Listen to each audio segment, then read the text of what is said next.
Hey campers, Georgia, back in the man cave. You know, a couple of weeks ago, well, maybe a week or so ago, I had a look at a cold steel. Thought it was pretty cool. So, broke down, dusted off the wallet, got me another one.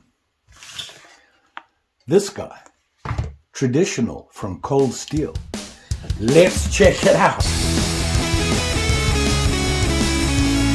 So this is the one I'm talking about, and it is the Cold Steel Gentleman's Stockman. Now, I didn't know that they make traditional style knives, and I was kind of pleased to see that they did. It was kind of in my budget for a folder. To be honest, most of my traditional knives come from Rough Rider, way less expensive than this, and that's what I want to look at. How much better is this than the Rough Rider? Here you go. First thing I don't like, I hate these clam things. You know, I always struggle to get them open. So I'm going to use the Higo and just trim it. The problem is what do you do with it when you store it? I don't like to just throw a knife in a box. To fall out of the package. Ha! Got it. Here it is here. See that? Now, wow. I gotta say, that blue is magnificent. Look at it. Very nice. Smooth and very clean. No real gaps anywhere. Wow. Look at that. Very nice. See that? This is a good start. That blue though, that blue is something else. Something else indeed. Surprisingly, it's bone, the handle. They dyed the bone blue. Very nice. Look at that. You got your 3 pins and you got your bolsters, which are, I believe, nickel silver. Pretty common in just about any traditionally made knife. This is a good looker for sure. Let's have a look at the blades. Like I said, this is a Stockman. So typically Stockman, 3 blades. Well, let's see what their choices are. Here's the first one. Yep, clip point. Now, I don't know about you or me. That, it's in there nicely, but I'm not a big fan of things on the blade. So it's got this long, deep California clip. Not a favorite of mine, but this, oh, yeah, it's sharp. This is not a bad one. It's actually a nice blade. Very clean. It's sharp. Let's see what the other one is. So we have a clip. Oh, now, look at that. It's a sheep's foot, which is always a good thing to have on a folder. It's almost as good as a Warrenclyffe for whittling. That's why I carry these guys. I like to whittle with them. And that's a good size. Very nice. Well, they feel sharp. That's sharp. And you can see the nail nicks on here. They have that match strike. Very nice touch for a traditional knife. So far, so good. So what are we seeing? We had a clip, sheep's foot. Is this guy? Oh, we all know what that is, don't we, guys? Spay blade. Very nice. It's a good solid choice for a Stockman for sure. This is not a big knife. I mean, here you can see it in my hand. It's actually this is a good size. And that shape of the handle, it kind of sits in your hand nicely. Not too bad at all. This is very nice. I'm impressed. Very impressed, actually. So let's have a look at all 3 blades here together. And let's try and figure out why they chose these blades and why they are pretty typical on a Stockman. And we start with the clip point, which is a really good slicer. So, you know, if you're slicing, very good, and it has a solid point on it for poking or making little divots, that sort of thing. And then, of course, they have the spay. Now, spays are used for castrating, was the original idea. But these days, they use them for skinning because of that point style there.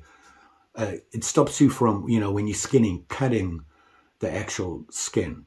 You don't want to poke a hole through. So this is a good blade for skinning. So that's why they chose that. And then, of course, your sheep's foot. Your sheep's foot is actually a good slicer, and it stops you. The way it's designed is that it's going to stop you from poking a hole through the skin if you're skinning with it. So very, very nice choices. And I want to say that this is pretty typical choices for a jack style knife. These blades is what you would see on a jack. So it's nice to have it on a Stockman like this.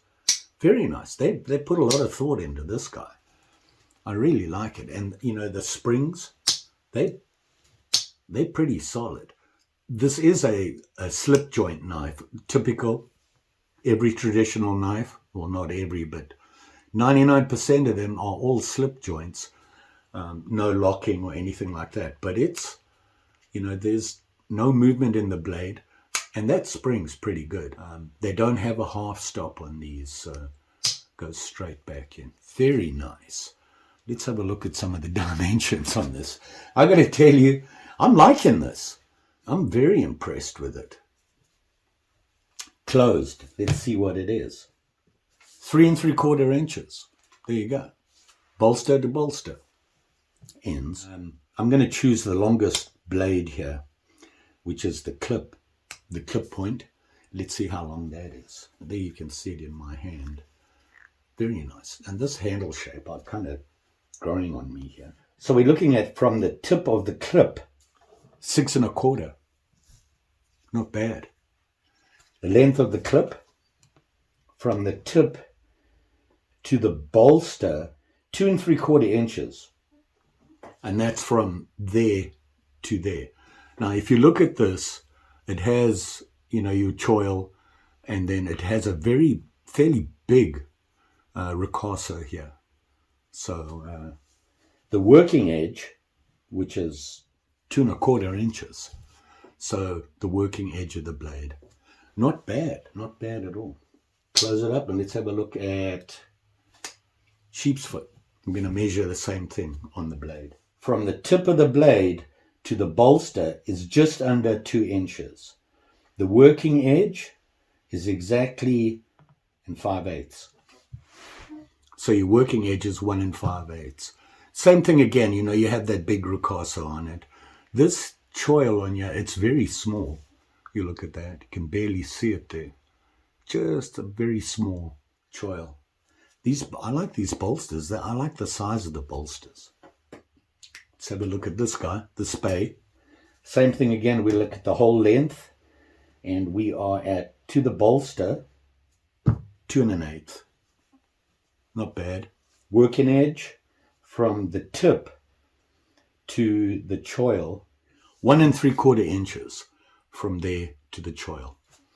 Not bad. I like this. And of course, like I said, all your shiny parts are nickel silver, and this handle is bone. And I really like that. It's very smooth. You can't even feel the pins on the handle. This one a little bit, but barely. You really have to press to feel these. Very nice and clean. I'm impressed. Cold steel, huh? Traditional. I have to look at the other traditionals. Oh no. Here we go. So, yeah, you're wondering, right? How much did I pay for this? Well, my budget on a folder is about $30. Keep it around there. And this guy, that much. There you go. Look at that. Right there in my budget. I think it's worth it. It's very well made. Now, I'm looking here at the way the blades are sitting in here. See that? See where the clip is? See it there?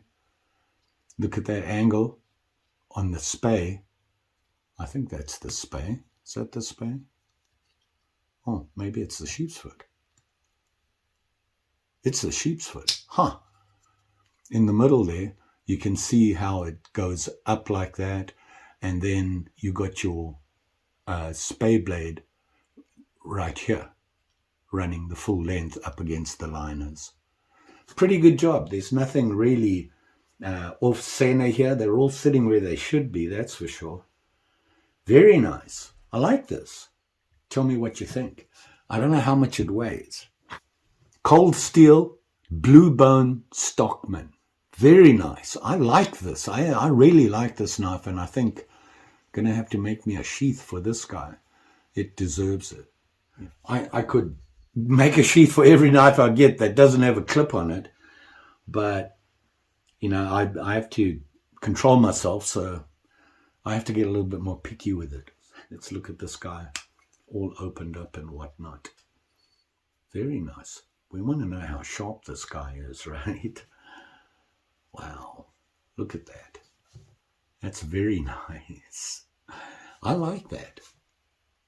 This is, I'm impressed. I got to say now, Cold Steel has my attention again. Never really thought of Cold Steel as a folder company. Certainly not traditional. So this is a pleasant surprise. How sharp are they? Let's check them out. This guy. Nice and clean. Let's see how we're doing with the spay. The spay, nice and sharp. And you can see it doesn't poke through that easily. Oh, wow. That's the sharpest one. Huh. Look at that.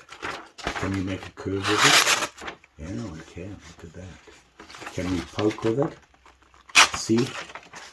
Well made. They do what they designed to do. Very nice. Very nice. I like this. Let's see if we can, how it handles the wood. Ready? This is a tiny blade, but it's cutting it. Look at that. You carve with it. How do you carve, George? You always use your thumb as your control. See? Like that. This is not the perfect wood for carving, but, you know, look how that slices. Look at that. Very nice. And then, of course, you can put a divot in it. Will it still cut? Oh.